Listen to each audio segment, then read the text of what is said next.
ابو جہل کو لے لیں. دماغ میں شک تھا، حالانکہ حضور میں کوئی شک نہیں. ایک دن آ کے کہنے لگا کہ بتائیے میری مٹھی میں کیا ہے. تو نبی پاک صلی اللہ تعالی علیہ وسلم نے فرمایا اگر میں نے بتا دیا، کہنے لگا اگر آپ نے بتا دیا تو میں کلمہ پڑھ لوں گا. حضور نے فرمایا میں نے بتا دینا ہے پر تو نے کوئی نہیں پڑھنا، میں بتا دینا ہے. کہ بتائیے. تو حضور نے فرمایا چل سودا کر لیتے ہیں، اگر جو تیری مٹھی میں ہے وہی بتا دے پھر تیرا کیا خیال ہے. تو نبی پاک صلی اللہ تعالی علیہ وسلم نے کہا کیا بھائی ابو جہل کی مٹھی میں؟ تو اس کی مٹھی میں کنکر تھے، کنکروں نے کلمہ پڑھنا شروع کر دیا. جب کنکروں نے کلمہ پڑھا، پتھر تھے وہ، انہوں نے کلمہ پڑھا. ابو جہل نے وہ کنکر زمین پہ پھینکے، کہنے لگا اوہو تیرا جادو تو پتھروں پہاڑوں پہ بھی چلتا ہے. اب جملہ کہنے لگا ہوں سمجھ لینا. ابو جہل گوشت کا آدمی تھا، کنکر پتھر تھے، پتھر کلمہ پڑھ گئے. گوشت پوشت کا آدمی تھا پر کلمہ، کیونکہ یہاں کیا تھا؟ شک. اس نے آگے نہیں بڑھنے دی. گوشت پوشت کا شخص ہو کے پتھروں سے آگے نکل نبی پاک صلی اللہ علیہ وسلم کی خدمت میں آیا. بلکہ وہ جو یہودی والی روایت ہے اس کے پس منظر میں بھی بعض محدثین نے لکھا ہے اس کو بھی اسی نے بھیجا. کہنے لگا جاؤ نبی پاک سے جا کے کہو اگر وہ درخت آپ کا کلمہ پڑھے تو میں بھی پڑھ لوں گا. درخت، اب درخت ہوتے تو جاندار ہیں پر کلمے تو کوئی نہیں نہ پڑھتے. درخت سے بھی تو انسانوں سے کلمہ پڑھنے کی بات، اگر درخت پڑھے تو میں پڑھ لوں گا. نبی پاک صلی اللہ علیہ وسلم دور بیٹھے تھے، درخت دور تھا. اور امام سیوطی علیہ رحمہ نے لکھا ہے درخت بھی کیکر کا تھا. نبی پاک صلی اللہ علیہ وسلم نے فرمایا اس یہودی سے کہ تو جا کے درخت کو کہہ کہ تجھے نبی پاک بلاتے ہیں. فرمایا میں گیا تو پھر تم نے کہنا جادو کر کے بلایا ہے. احتیاط بھی کی، ہر چیز آنکھوں کے سامنے رکھی. تو جا کے کہہ کہ تجھے بلاتے ہیں. وہ بندہ گیا، جا کے کہنے لگا، اور امام سیوطی نے اس کو لکھا ہے، کہنے لگے اس نے نبی پاک کا نام بھی نہیں لیا، کیونکہ ابو جہل اینڈ کمپنی کو پتا تھا کہ مصطفیٰ کے نام میں بھی بڑی برکت. خالی نام بھی نہیں لیا. کہنے لگا درخت وہ جو سامنے بیٹھے ہیں نا وہ تجھے بلا رہے. نام نہیں لیا حضور کا. وہ جو سامنے بیٹھے ہیں نا جاءت لدعوتہ الاشجار ساجدۃ. امام بوصیری کہتے ہیں درخت آیا اور سجدہ کرتا ہوا، زمین چیرتا ہوا آیا. کس طرح آیا؟ پہلے آگے جھکا، پھر پیچھے جھکا، دائیں جھکا، بائیں جھکا. یہاں بھی لکھنے والوں نے لکھا ہے کہ وہ نہ درخت اپنی جڑیں اکھیڑ رہا تھا.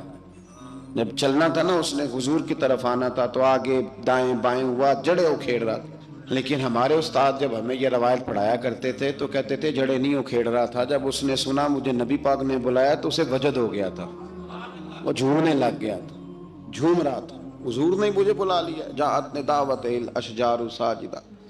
تو درخت آیا، اس نے آ کے نبی پاک کو سجدہ کیا. لکڑی کا بنا ہوا درخت ہے. سجدہ کیا. سجدہ کرنے کے بعد درخت اٹھا اور اٹھ کے اس نے نبی پاک کا کلمہ پڑھا. وہ جس کو ابو جہل نے بھیجا تھا نا یہودی، وہ درخت کی حالت دیکھ کے کلمہ پڑھ گیا. وہ کلمہ پڑھ گیا، لیکن یہی بے ایمان کہنے لگا ہوئے ہوئے ان کا تو درختوں پہ بھی جادو چلتا ہے. لا ریب فی، شک قرآن پاک میں، لیکن اگر بندے کے دماغ میں ہو اس کا علاج ہے کوئی، ادھر ہی شک بیٹھ جائے. میں سادی مثال دیتا ہوں کہ سامنے دیوار صاف ہو لیکن گرد اگر آئینے پہ پڑی ہو. دیوار صاف کرنی چاہیے کہ اینک کا شیشہ صاف کرنا چاہیے؟ ساری زندگی لوگ دیوار صاف کرتے گزار دیتے، ساری زندگی تراش خراش کرتے گزار، اپنی مرضی کی پینٹنگ کرتے گزار دیتے ہیں، پر اپنی آنکھ کی پتلی صاف نہیں کرتے. آنکھ کی پتلی صاف نہیں کرتے. کسی نے حضرت رومی سے کہا تھا حضور دنیا میں کوئی اچھا ملتا نہیں. فرمانے لگے تھوڑا رونا شروع کر تاکہ تیری پتلیاں وضو کر لیں. وضو کر لیں، وہ انہیں پتہ چل جائے کہ کتنے صاف ستھرے لوگ دنیا میں پائے جاتے ہیں. ابو جہل پھر آ گیا، کہنے لگا اگر آپ چاند کے 2 ٹکڑے کر دیں تو میں کلمہ پڑھنے کو تیار ہوں. اچھا یہاں بھی بڑی مزے کی بات ہے. اللہ نے پہلے کہہ دیا نبی پاک کو کہ ان الذین کفروا سواء علیہم انذرتہم ام لم تنذرہم لا یؤمنون. محبوب یہ جن کی قسمت میں کفر ہے نا، آپ انہیں ڈرائیں چاہے نہ ڈرائیں، یہ ایمان نہیں لائیں گے.